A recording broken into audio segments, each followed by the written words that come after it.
So here's the process to put your E89 Z4 with the 7-speed DCT transmission into emergency neutral for towing, or if you need to move the vehicle and you're unable to start it.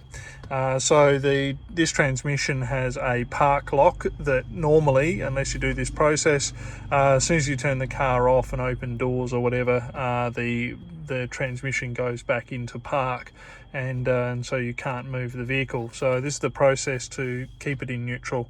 And so first step, you'll see I'm sitting on the left-hand side.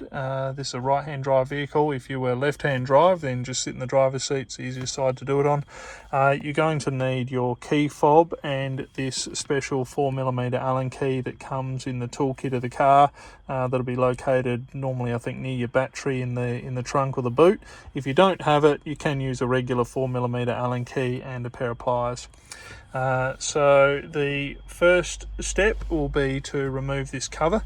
To do that, open your ashtray lid, reach in under behind here, lift up with your fingernails, and that's out of the way. Now, once that's out of the way, you'll see in there is a little red button, and on this side of it is a little Allen key hole, and that's where we're going to put this special tool. So that's gonna sit in there. Next thing we need to do is to put the key fob in the ignition. So I'll put that in the ignition and push it in. Now, I'm not starting the car. This is going to come on. We're going to see on the dash there's not even any lights on there. But if your air conditioner is on, you can turn that off. If your headlights are on, you can turn that off. In fact, I can even close my iDrive. There's my shortcut for it.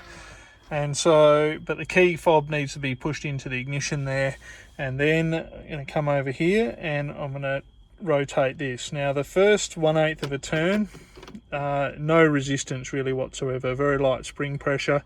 I'm going to keep turning it, keep turning. Now you hear it beeping, and see on the gear knob there, it's flashing in. Come around, keep turning until it locks off. So it takes a fair bit of force to get it around. We're turning anti-clockwise this way. If you go the other way, you'll break something. So you need to rotate this Allen key anti-clockwise.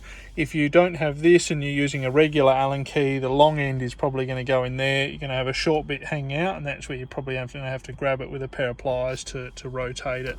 But now with that's now the car is in neutral. In fact, I think if we look on the dash there, you'll even see there's an N icon there, and I can now leave the car like that, pull it onto a tow truck, or get out of the car and push it around.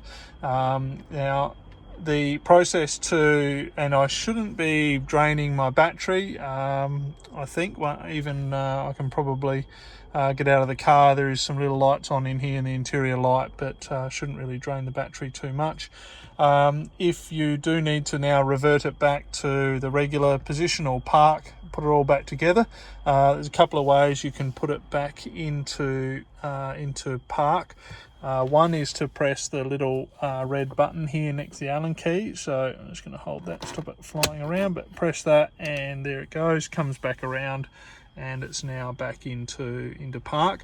The other way, if I turn that around and hold it, is to remove the I'm just going to take that Allen key out so it doesn't loosen it off, is to remove the key fob. So take the key fob out, or just pushing on it to remove it, and that puts it back around. So the key fob has to stay in there while you're keeping it in neutral.